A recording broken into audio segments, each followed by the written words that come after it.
ಕಾಂತ. ಇದಕ್ಕೆ ಎರಡು ಧ್ರುವಗಳಿವೆ, ಒಂದು ಎನ್ ಇನ್ನೊಂದು ಎಸ್. ಒಂದು ಉತ್ತರ ಒಂದು ದಕ್ಷಿಣ. ಸ್ವತಂತ್ರವಾಗಿ ತೂಗು ಬಿಟ್ಟಾಗ ಉತ್ತರ ಮತ್ತು ದಕ್ಷಿಣಕ್ಕೆ ನಿಲ್ಲುತ್ತವೆ. ಸಜಾತಿ ಧ್ರುವಗಳು ಒಂದನ್ನೊಂದು ವಿಕರ್ಷಿಸುತ್ತವೆ. ವಿಜಾತಿ ಧ್ರುವಗಳು ಒಂದನ್ನೊಂದು ಆಕರ್ಷಿಸುತ್ತವೆ.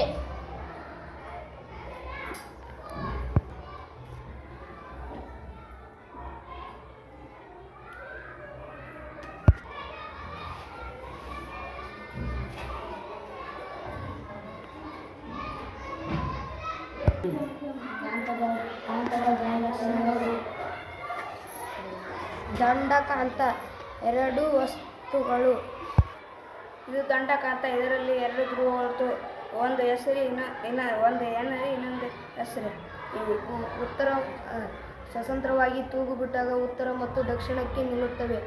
ಸಜಾತಿ ಧ್ರುವಗಳು ಒಂದನ್ನೊಂದು ವಿಕರ್ಷಿಸುತ್ತವೆ. ವಿಜಾತಿ ಧ್ರುವಗಳು ಒಂದನ್ನೊಂದು ಆಕರ್ಷಿಸುತ್ತವೆ.